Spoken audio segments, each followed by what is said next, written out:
Hyderabad Banjara hills road number 1లోని బంజారా చెరువుకు పూర్వ వైభవం తీసుకొచ్చేందుకు చర్యలు తీసుకుంటామని హైడ్రా కమిషనర్ రంగనాథ్ తెలిపారు.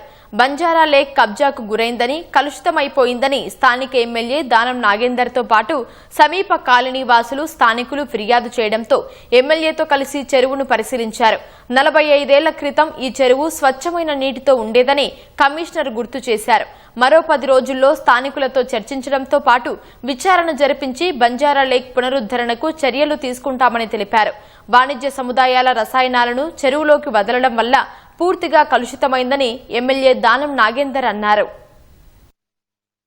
ఒక 45 ఏళ్ల క్రితం ఈ చెరువు చాలా ప్యూర్గా ఉండేది. ఎట్లా అంటే వాటర్ స్నానం చేసేటట్టు ఉండేది అన్నట్టు.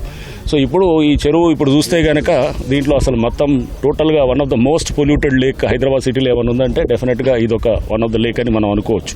ఎవరైతే కంప్లైంట్ ఇచ్చారో ప్లస్ అవతల ఎవరున్నారో వాళ్ళని కూడా అందరినీ కూడా పిలిచి ఒక పర్సనల్ ఎంక్వైరీ మీటింగ్ హోల్డ్ చేయడం జరుగుతుంది.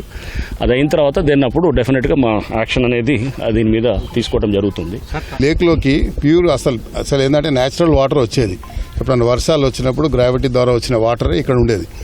ఈ చుట్టుపక్కల ఉన్న అన్ని కమర్షియల్ బిల్డింగ్స్ అన్ని సివరేజ్ లైన్స్ అన్ని దీంట్లో క్లబ్ చేశారు. అయితే మేమేమంటున్నాం అంటే బంజారా హోటల్కి ఏదైతే దారి ఉందో ఆ దారి వాడుకుంటే మాకు కూడా అభ్యంతరం లేదు. ఈ దారిని ప్రజలది కాబట్టి కట్టమైసమ్మ టెంపుల్ వీళ్ళది వాళ్ళ గ్రామదేవత కాబట్టి వాళ్ళకి ఇబ్బంది కలగదు అనేది నేను ఇంతకుముందు రిటర్న్ కంప్లైంట్ కూడా ఇచ్చాను.